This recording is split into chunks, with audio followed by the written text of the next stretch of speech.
Hello. You hear me? Hello, hello, hello. Yes. Two. Tak, tak, tak, tak.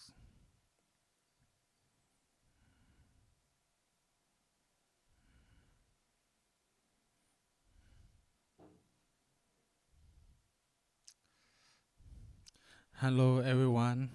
Uh, yeah. We're gonna start to talk with Zoncy. Okay, yeah. I'm gonna give the mic to Zoncy to start to talk about this.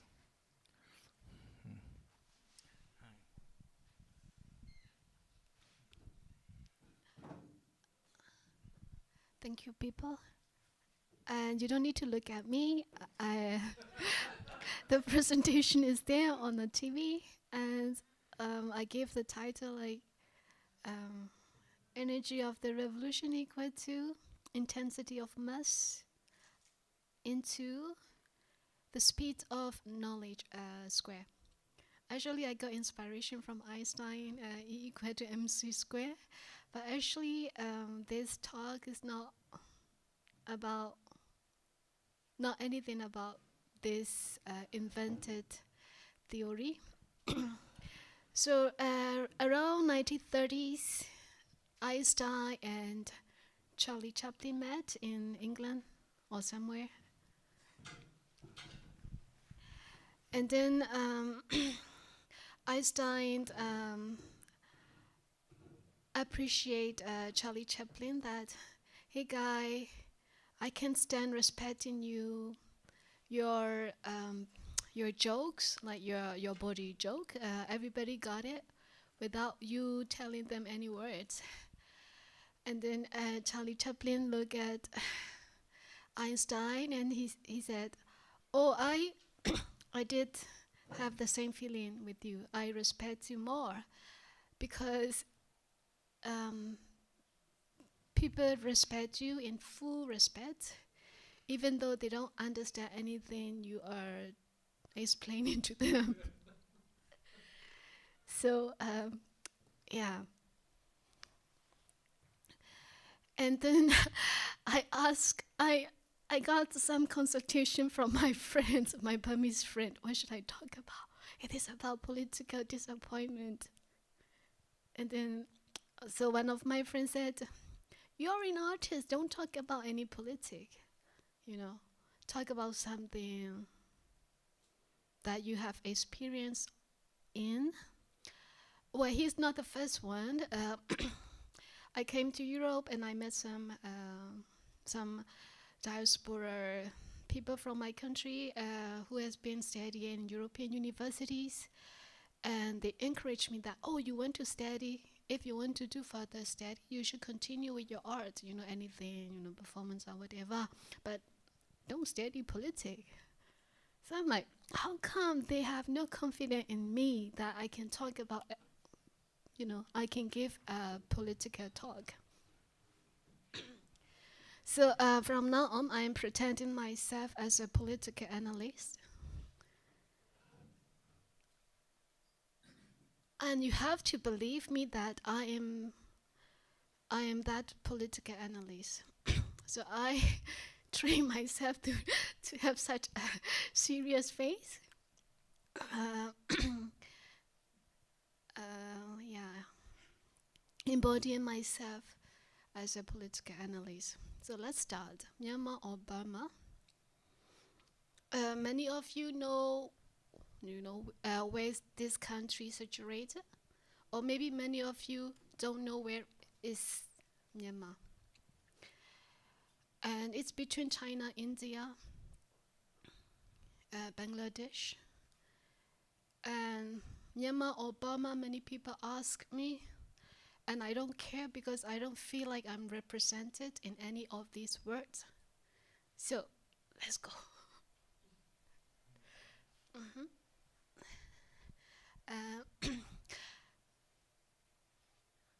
So you came to my talk, and I assume that you have some knowledge about Myanmar. And if you don't have any knowledge, I don't care. Just keep pretend yourself that you know something about Myanmar.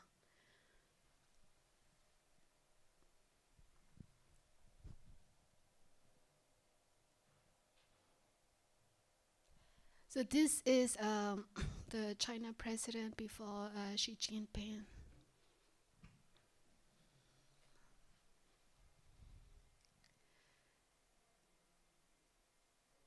So many people know Myanmar is a dictatorship country already for 4 generations.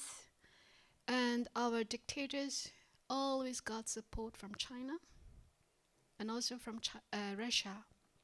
And our dictators had, they didn't give a shit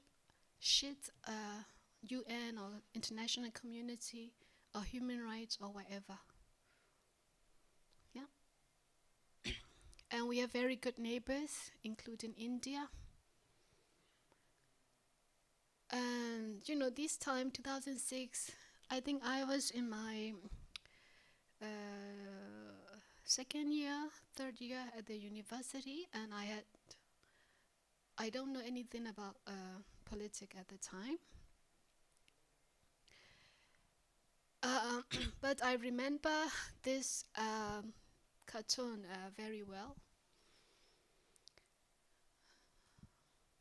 Like our dictators, they govern the country just to sell its belongings, not to lead the country to get somewhere. But they invented a lot of very well written slogans, very well written poetries, propaganda songs, everything. And I got a lot of inspiration from that creative word, propaganda. And I became a poet student. I participated in a lot of student competitions. I wrote about martyr days. I support military agendas of the country, that our way of democracy, whatever. And I received a lot of awards, literature and poetry awards. And as someone who moved to this big city, from the Thai border, from the south, my mom didn't believe my ability, and I was so proud. And of course, I had to read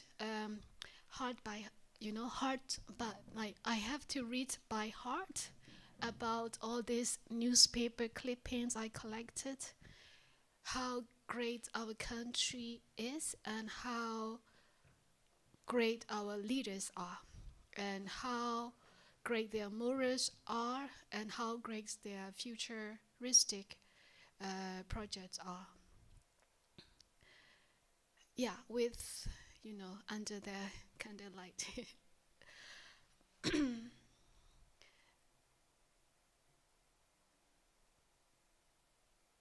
So, I was born in 1987, and 1989, there was that guy who led that intelligence department in military. He achieved something, one of the biggest achievements in our conflict transformation history. He tried to cease fire, and he ceased fire with 17 military groups in Myanmar who have been fighting against them, the military, since 1958 something. So then they believe, the generals believe that they are the father of the country, of the people.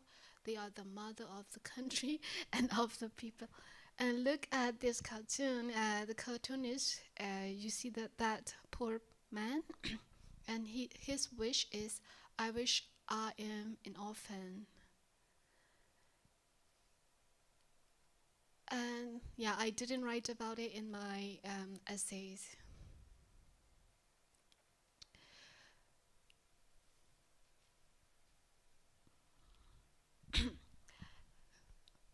So my life is simple. My life was simple. We moved to the big city for our education. I went to the tuitions. I came back. I go to school, and that's it. And then I went to university, and there was some student. There are some cells who are already based in every university. I knew them, but I had no interest in them. And then in 2008, I graduated, and then I worked as a freelance journalist because I couldn't find a job or internship with my degree, which was at that time computer sciences. Well, actually, I find some job opportunities, but they didn't pay any. But many of my friends, they took that internship opportunities and they got $10 a month. And then 5 years later, they went to Singapore, and now they are very rich. I'm the poorest in our group. So I told you I know nothing about politics before I graduated. In the 2008 May, I volunteered after Nagin cyclone hit the country, and 1.5 million people died because of that disaster. Then I met journalists and former political activists, former political prisoners who came out to volunteer to the people, and I was so inspired by looking at them. The way they give information to the villagers, and how they organize. And I learned. I just listened to them, and listening to them is like such a wonder. A lot of stories. And then I had a crush. He was from 1996 uprising, student uprising generation, and he got sentenced for 30 years, and he just got out before the Nagin cyclone hit. A year ago, before the Nagin cyclone hit in 2008. So, before him, there were also former political prisoners who were also students, scholars, activists, whatever, from 1988 uprisings. And you see, look at this cartoon. Non-violence resistant never work in Myanmar.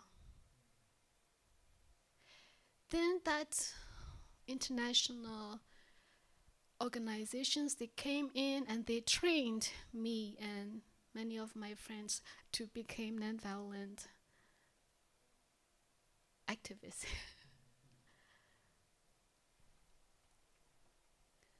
So that was Nagin cyclone, international aids coming in, and the generous didn't give the aids they received for the people. And what they did is they invested in buying new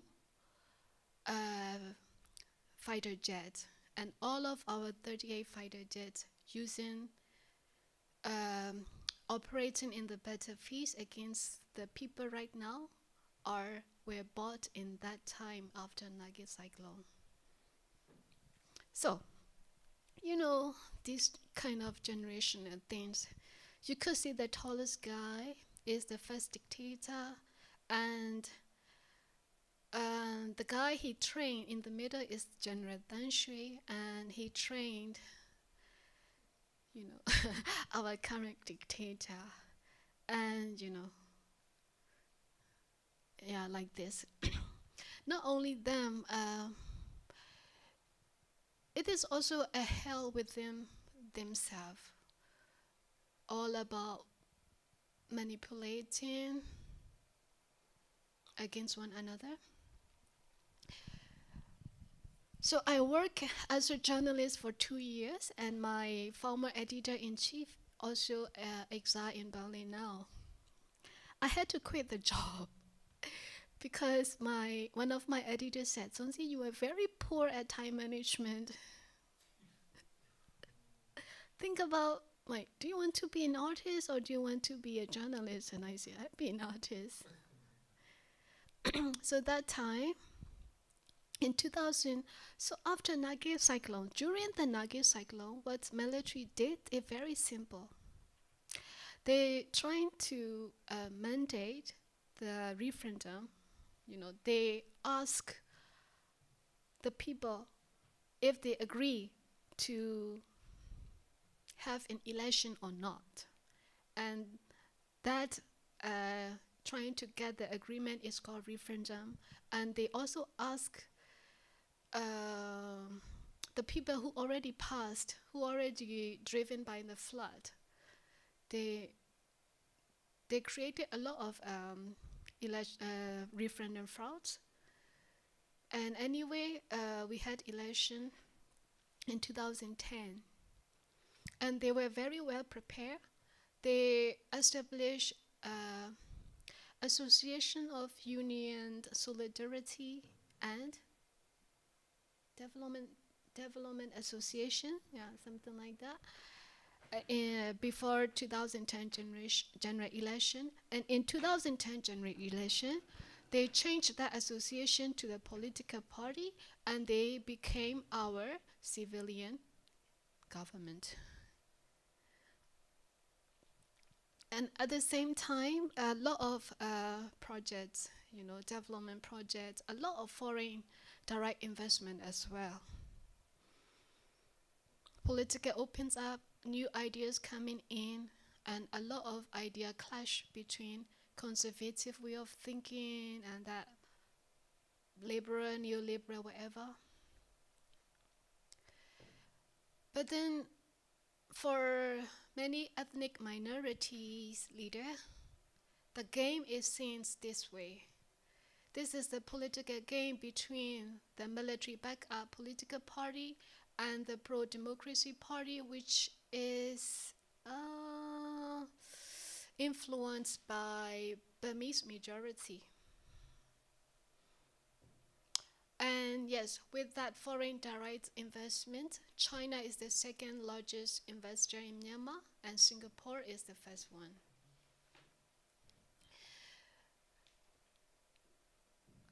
And then in 2017, we were sued by Gambia. Myanmar is sued by Gambia for its genocide against Rohingya people. Okay, before that, I have to tell you. Anyway, in 2012 by-election, that pro-democracy party, they win some seat, and because they ran for that by-election. And then 2015 election, the pro-democracy leader Aung San Suu Kyi, her party won landslide. But she had no chance to become the president of the country because the constitution doesn't allow something like that. She has two foreign-born kids. So Very good. Now you know Myanmar. I trust you, yeah. Kids, so if you have a foreigner kids, then you take become like the prime minister. So she came up with something called, what is she called? She's not a prime minister, but she's a... Yeah, she became state councillor, and there's a hidden story. So Aung San Suu Kyi was the daughter of our national hero, General Aung San, who lead the country to get independent from the British, something like that. Then Aung San Suu Kyi got married to a British guy, and then that constitution written and mandated in 2008, it clearly states someone who got married with a foreigner could never become our president. So, so 1988 election, 1990 general election, Aung San Suu Kyi and her party had already won the election, but military generals never transfer the power, no? So that's what you see in that cartoon.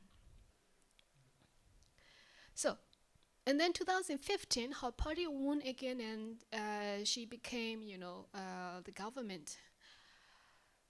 But then generals are very good at tactic. They already have this kind of gears, no? They know when to open up and when to slow down. They already have it. if they switch this off, they will turn this on. So then Rohingya issue is very good one. It make her government keep busy by responding international inquiries, accusations, whatever. And her plan had never achieved.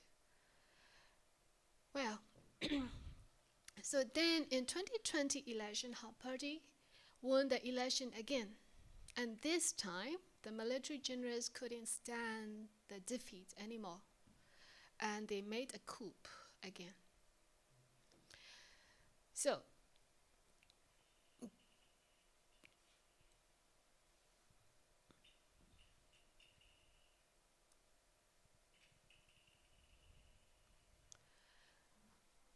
what was the characteristic of our recent coup is that social media and internet access and the Gen Z. I don't want to talk about this anymore. You can read it everywhere. And then Chinese-born, Myanmar-born Chinese oppose military dictatorship.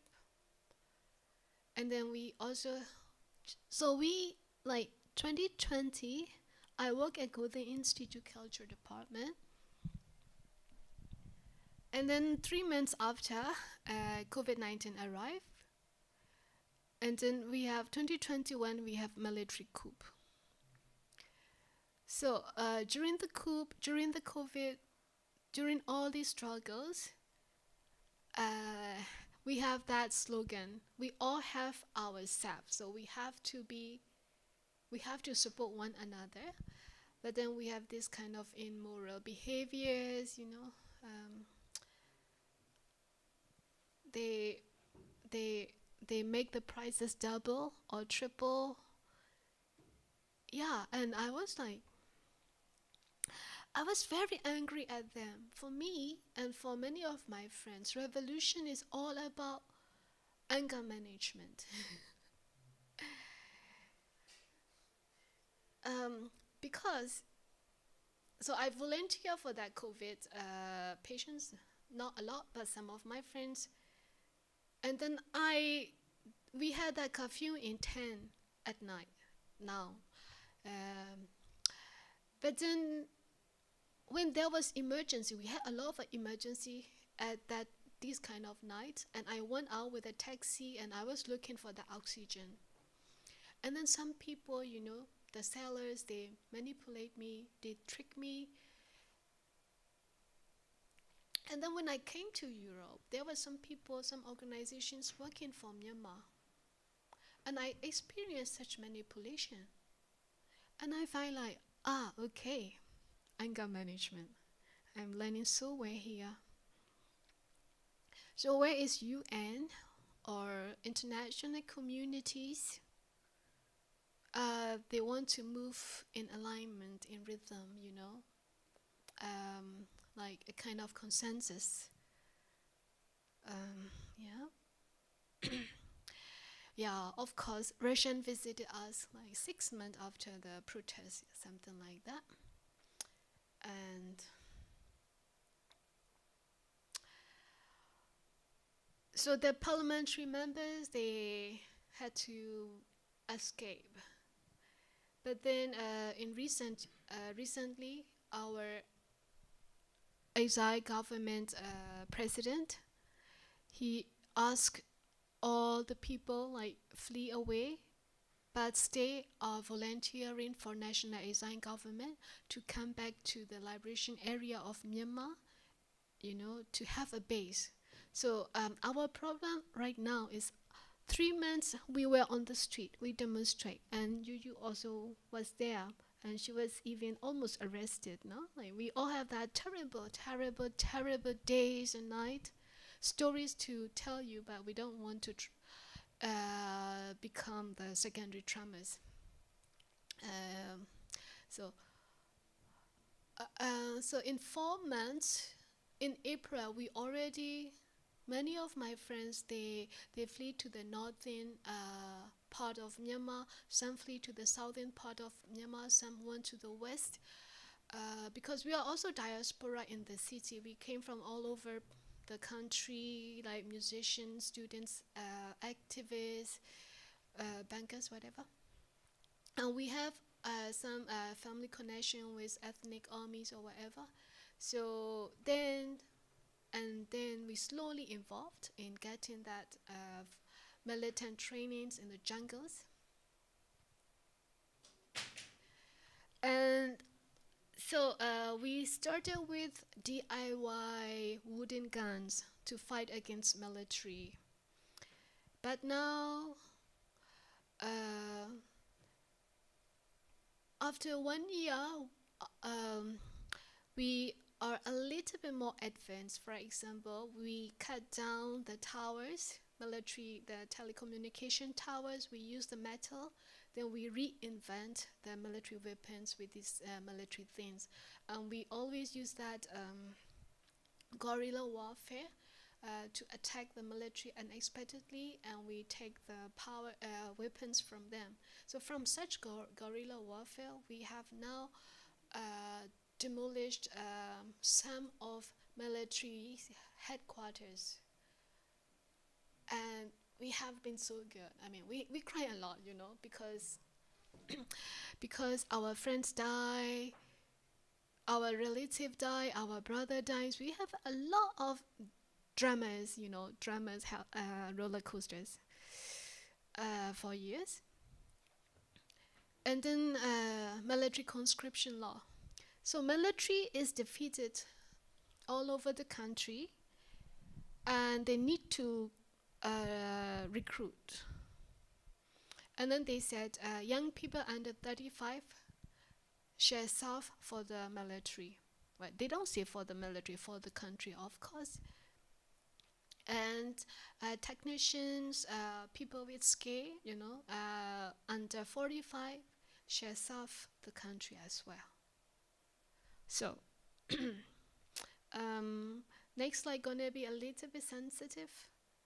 I will give you some time to look at the slide, and then when you look at it, just right after you get it, I want you to remove that image from your sensor, memory sensor, okay? So, on social media, young people who won the lucky draw to serve for the military, some of them flee away from that illegal roads. Some trying to get to Malaysia, some trying to get to Thailand, and also some educated, freshly graduate young people from medical university, whatever. They got malaria on the way and passed in the jungle, and their parent has to go to that illegal road to bury the son. Or like the young men you find, suicide. A lot of suicide by the fathers with a young father with children, whatever. And a lot of family dramas, for example. The lucky draw winner, the son wanted to flee away. The family members had to cage him, like a house arrest, because they don't want to get trouble if the son ran away. Or corruption, for example, the rich people doesn't want to lose their son, so they bribe the authorities. And then the poor families who need some money for healthcare, for education, whatever, they said, give us money, we will go. So they go, and they fight for nothing, and they die. It has been 8 batch.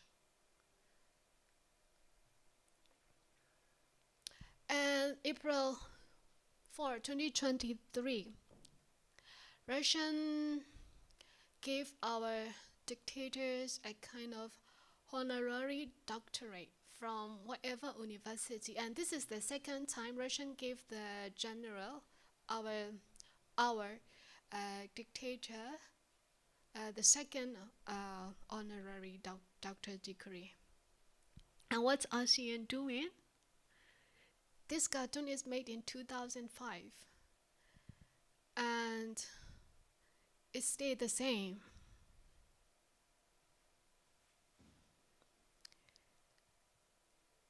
And yeah, So our dictators have always worshipped these two goddesses. And so I told you we occupied some of the key areas of the country. No, not the key area. Some of the liberation areas in Middle Burma and around the country southwest, east. And we also arrested their very high rank military officer who are operating in the field. They surrender, their soldiers ran away, whatever story. Military dictators doesn't really care. And then I want to talk about this 2023 October 27. We call it 1027 operation, which is conducted by Three Brother Alliances, which is the military alliances of three ethnic armies. And so you see, they arrested one of the high commander, like. So we were very, very, very hopeful again. We were like, look at us, we have been so strong together. Of course, because like a domestic worker from Myanmar who worked in Singapore, she saved her money, skipping her dinner, and she supported the revolution. All of Singapore diaspora, Myanmar diaspora, they contributed the most amount to the revolution. And imagine, like, we had been that non-violence advocate. In 2012, I was one of the co-organizers of anti-civil war movement, demonstration, protest, and slowly we became that non-violence, whatever, educator, trainer, promoter. We tried our best to finish our civil war because we want to move on. Huh? And one of my friends, he received the Human Rights Award by Dutch government. It's called Tulip Award, and he was a poet. And now he became the commander-in-chief of Burmese Liberation People's Army. And there are many other new young blood military commander-in-chief from our side, People Defense Forces. They were my friend. And we asked international community. We did non-violence, but then they killed us. Police brutality, security forces brutality. You participated in a protest, you hung your protest t-shirt in front of your house, and then you were arrested, and then the police framed you that you committed a bomb attack at a bridge. They torture you until you confess, they take you out, and they remake the video. And there were so many other kind of such settings, such things, such unlucky things, no? So then China said, wait, a technical decision, stop the fight. So with this 2010-27 operation, the ethnic armed forces, they occupied one of the most important economic city in northern Myanmar. It's called Lasho.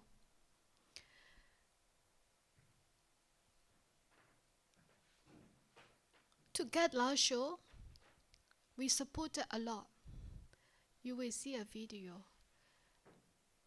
And then after that, China stepped in and say, hey guy, return the cities you occupy to the military junta. And they disagree, of course. The leader of the MNDAA, the Kaw Thoung, one of the one of the Chinese ethnicity but belong to Myanmar, like as a citizenship, like Crimea in Ukraine, something like that. Wa and Kogan. They have their own self-determination states bordering China. And then in November 2024, he was hospitalized in one of the Yunnan city. And then China government detained him until MNDAA agree that they will return Lasho to military junta. They release him. Okay, is it the video?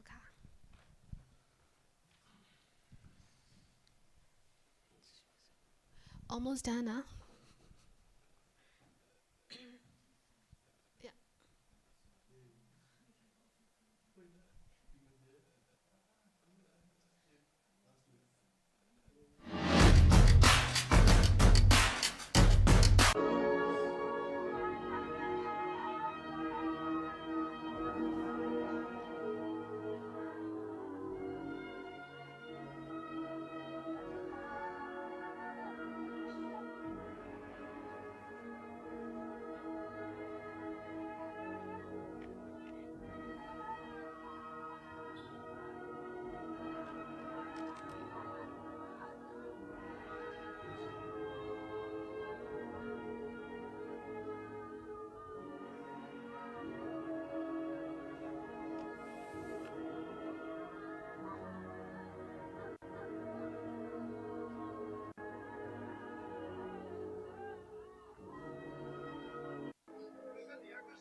So April.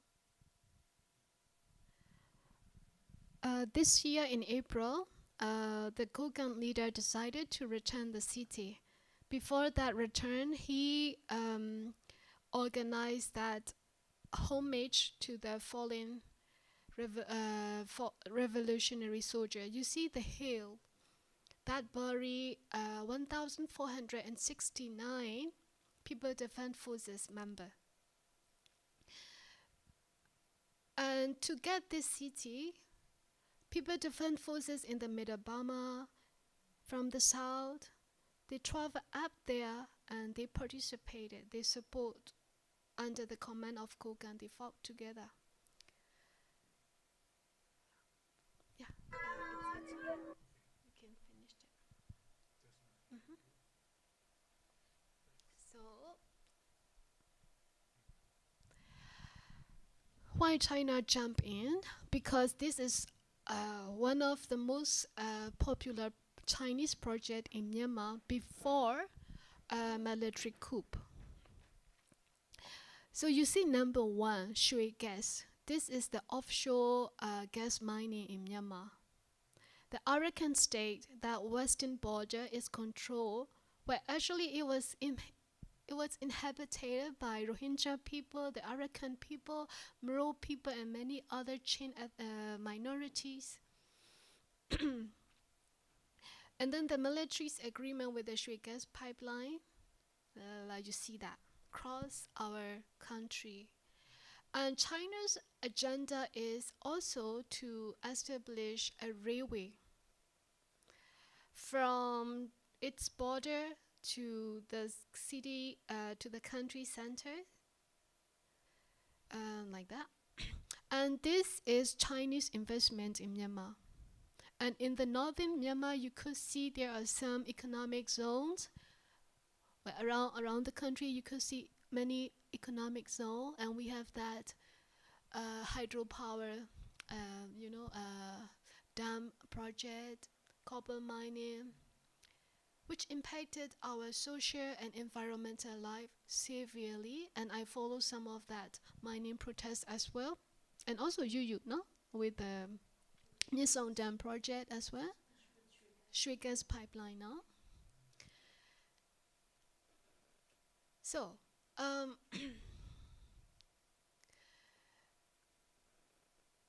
there was no responsibility by Chinese investment, and we are not getting any profit. And you can read more detail in the internet if you're interested. But there are so many Chinese project, rubber plantation, industrial park, port project, contract farming.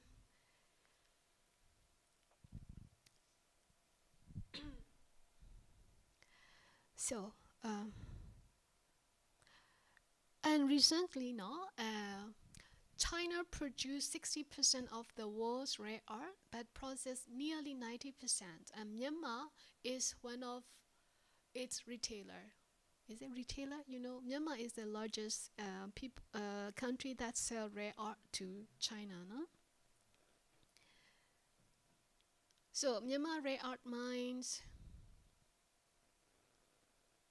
which is run by Chinese business person, by the way. Because China banned that excessive rare earth mining within its country, so Chinese businessmen moved to Myanmar border, not only with rare earth mining, but with farming, land grabbing. Chinese companies violated a lot of terrible things in Myanmar. Now you see this wind turbine manufacturer. This is so fascinating. The latest thing I realized, because I was so inspired by European, that renewable energy, go whatever, a lot of green project, whatever. Nah? And there was also a German party. They said they will build the city with hydropower, some hydrogen power or whatever. And it was so fascinating. But then Myanmar rare earth mining and the rare earth, the fine rare earth, exported by China to European countries, and they use in their latest technologies. Oh, yeah. So with our ongoing armed struggle, what happened is that the ethnic armed groups, they also need money to buy the weapon from China. So they take their gold, jade, whatever, sand, and the latest one is the rare earth, So I will skip this. So this is us. In 2021, we say we will finish this military generous within 3 months. And then, okay, we will wait for 1 year, maybe 3 more years. And then in 2024, we realize maybe we have to go like 10 more years. And every year we have our own slogans. Yeah. So during this earthquake relief period, military ceasefire, and this is their way of ceasefiring. And they just recently attended the Russian, what is that? That thing. Yeah, and they were so proud. And his wife was saying her husband, the military dictator, that, hey, take off that Chinese costume, you're going to Russia. And this is the cartoonist imagination or his wish. Maybe we join civil disobedience movement, and then we achieve that diplomacy, international diplomacy. And then we have pandemic, and then the finance, banking system collapse, a lot of uprising, and then that uprising lead to military attack against the military, and then at the end, Myanmar as a country, as a union collapse, and then it will end the dictatorship. This is his idea, but the dictator hasn't fallen. They were achieving the international diplomacy more than our national exile government. But the cartoonist already passed away last year. And 2025, this is our exile government members attending Zoom meeting online. And this is our thought. Maybe one day we will follow Syrian example, and our general will flee to Russia and exile there. And I am Zoncy Heavenly, interdisciplinary artist from the Chinese People Republic of Myanmar. And this is our president, Xi Jinping. Thank you.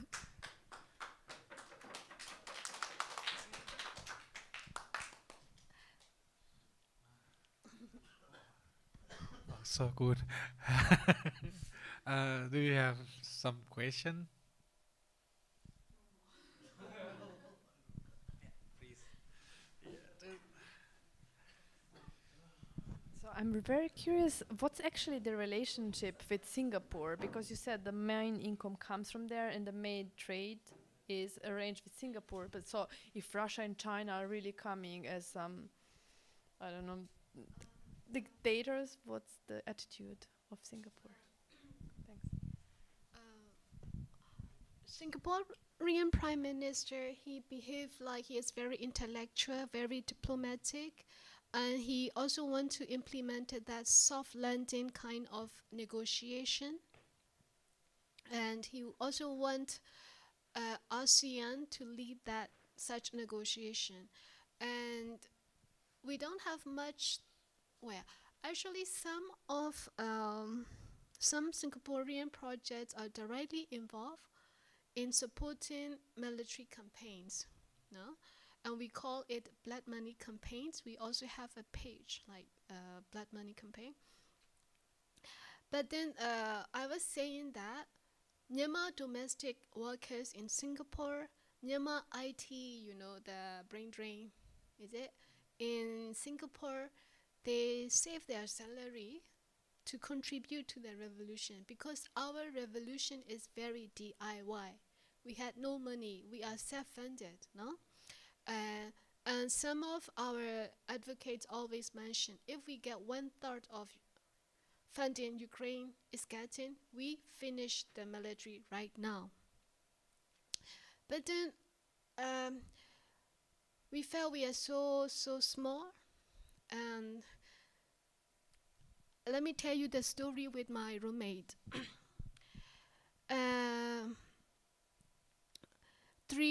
4 months later, our landlord visited us again. And our landlord said, hey, the problem between you guys is not my problem. My problem is if you damage my properties or not. So she doesn't care how my roommate bully me, manipulate me, even though I am the one who find the place. I am the one who, you know, gave her a space when she came with that. She came with no money. So think about that international community, human rights or human right, whatever. There is no such thing. What thing is their interest. Like for example, China. I don't care. This is your internet conflict. Just do something. We don't care. But don't provoke our, you know, patient. Yeah, don't do anything to our project. Then we will jump in. So it's all about business, no? And it's called international politics. Yeah. Thank you. You want more? You have any question? Ah, yeah. This is a little bit general, but it's prompted because, you know, your talk is titled, I mean, you take this idea of Einstein, of science, of scientific theory, and I also think you evoke this notion of like a political science, right? Like, you know, I think by bringing all these different movements, got to pretend. But I think the thing about bringing these different movements together is there are some experiences that are common and there's some experiences that are particular. That there are also ways of knowledge sharing and strategizing in these ways. Because I think also what you say is, you know, when faced with authorities, the authorities have that monopoly on violence, and they can always use that. I mean, as you see in Serbia, you see it in everywhere that's been discussed. So, there are ways around it that maybe. And it's not a question, but I do think it's just more that and maybe what you're bringing together is that there are kind of things to be learned through sharing these experiences. I finished to conclude my theory. I don't want you to get bored, So my idea is, let's call gravity is something that pulled us together down to the earth. And then as a self-made revolution, we have came out of our own gravity that pulled us down to the dictatorship. And now we are out into the space. For example, like many other diaspora, I feel like we are out into the space. And also in space, there is that spatial gravity, that international politics, fascism, or whatever. But this gravity shouldn't be us. We should define our own gravity, and this kind of creating safe space, sharing compassion, not the power, not the competition, listen to one another,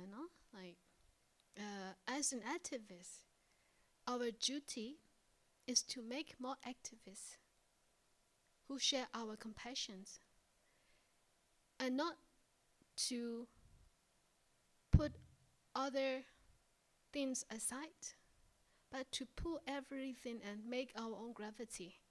So that way, we could stop any objects we want from its part, and we could push things we want to move,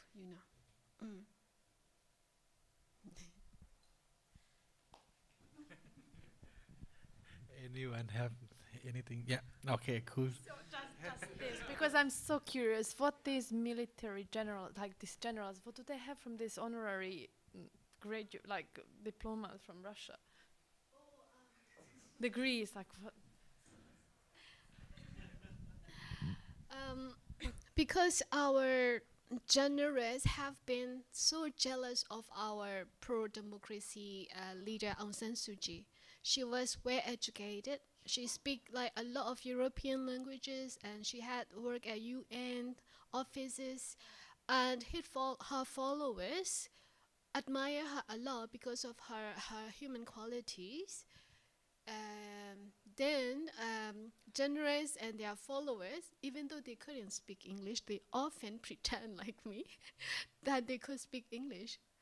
And like our pro-democracy leader received a lot of human rights awards, they also want to receive such honorary awards. Okay. Thank you so much. Okay, after this